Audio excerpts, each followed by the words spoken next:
For Karen Goffe, the house at 22 Chapel Street in the historic market town of Petersfield is much more than just a picturesque cottage. It's the starting point of a story that has haunted her family for nearly a century.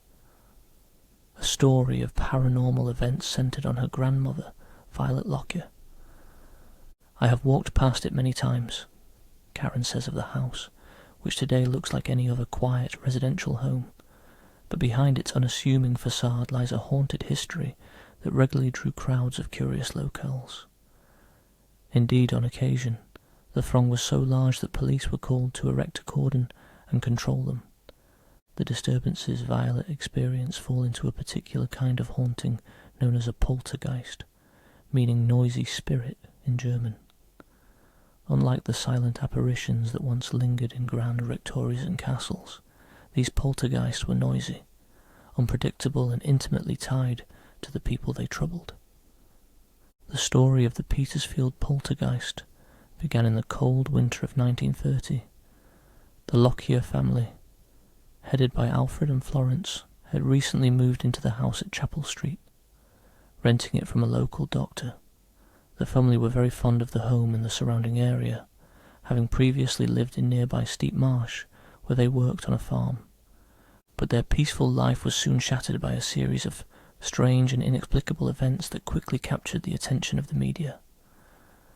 The activity, which started with a ghostly tapping like a tennis ball bouncing, centred almost exclusively around young Violet. As reported in the Hampshire Telegraph, she quickly devised a way to communicate with the alleged spirit. The paper noted, Miss Lockyer hit upon the idea of asking the spirit to tap 3 times for yes and once for no in reply to questions, and in this way she has carried on conversations with it ever since. The knocking, however, was only the start, and trademark poltergeist phenomena began to occur. Mr. Roald Lockyer, Violet's brother, told a reporter that on one occasion a clock was slightly lifted and an ornament suddenly jumped off the fireplace into the centre of the room. In another instance, a photograph inexplicably dropped into Violet's hands as she stood near the same mantelpiece. The phenomena was so convincing they baffled even the most sober of local figures. The vicar of Petersfield, Reverend Kent, a man of standing in the community, visited the house and was left thoroughly perplexed, admitting, "I can't understand it. I have never seen anything like it before." Even more significantly, the head of the local police force, Superintendent J. Ellis, gave an official statement that lent incredible credibility to the events. He told the press, "There is no doubt about the tapping. There is no doubt either that the spirit, or whatever it is, answers Miss Lockyer's questions in an intelligible way." With trusted officials publicly stumped, the debate raged in the letters pages of the local newspapers. Skeptics grasped for rational explanations.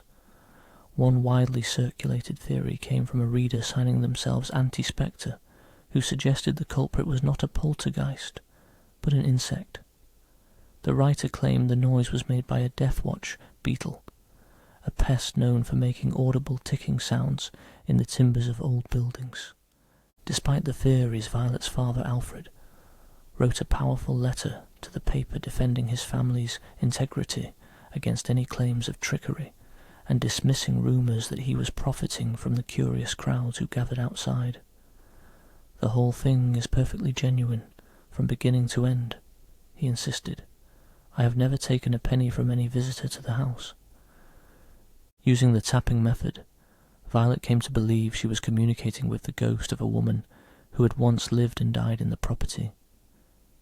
Violet believed the ghost was of a lady who died in the house before the family had moved in, Karen confirms. Her name was Anna Robbie Winch. She would often refer to the ghost simply as Mrs. Winch Dot. Historical records confirm that Mrs. Winch did indeed live at 22 Chapel Street and passed away there, but according to family lore passed down through generations, her story may have included a darker chapter. "My nan believed Mrs. Winch was locked under the stairs often," Karen says, a detail that adds a potentially disturbing layer to the haunting. The ghost reportedly conveyed, through the knocks and taps, that there was something of value hidden in the house, It repeatedly drew Violet's attention to the fireplace in the front room, a spot where much of the activity seemed to centre. Acting on this strange direction, the family eventually lifted the hearthstones in search of the hidden object, but despite their best efforts, they found nothing. The press eventually moved on, and the crowds dispersed, but for Violet, the story was far from over. The phenomena were not tied to the house, they were tied to her. The haunting moved with her, Karen states, recounting events that occurred decades later. One of the most startling is from the 1970s, which Karen witnessed herself. I remember a box of matches flying through a car window into the lap of the front passenger after they moaned about not having a light. No one was outside the car, and Violet was sat in the back.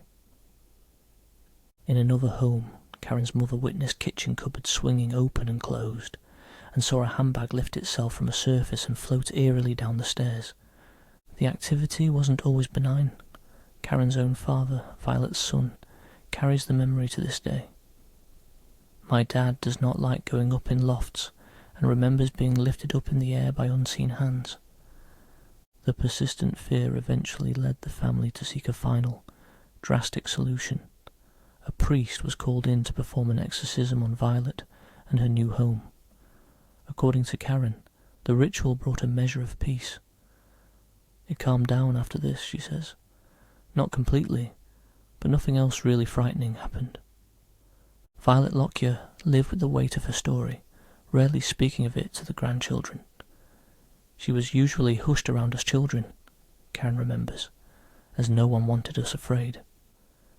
The experience left its mark, likely contributing to the anxiety her grandmother suffered from in later years. For Karen, the questions remain. She has weighed every rational explanation, from pranks to psychokinesis, but is left with the profound conviction of her grandmother. You would have to be a highly trained illusionist to pull off some of it, Karen concludes. And Violet always sounded extremely convinced throughout her life that this actually happened to her. Violet's case was not unique. In the 1930s, around the same period, the haunting of Alma Fielding in London captivated the public and paranormal investigators alike. Like Violet, Alma experienced unexplained knocks, flying objects, and a spirit seemingly tied closely to her presence. Both cases highlight the distinctive nature of poltergeist phenomena, not bound to places but often following or focusing on individuals, and marked by a mix of fear, confusion, and fascination. Poltergeist cases stretch back centuries, from the Wesley poltergeist at Epworth Rectory in the 1700s to more recent reports such as the Battersea poltergeist, 30 East Drive, and the Enfield poltergeist. These stories share many of the same eerie hallmarks that defined Violet's haunting.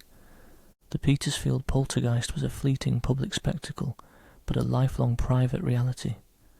The newspaper ink has faded, but through her granddaughter's determination to tell her story, the mystery of Violet Lockyer remains as potent and unresolved as ever.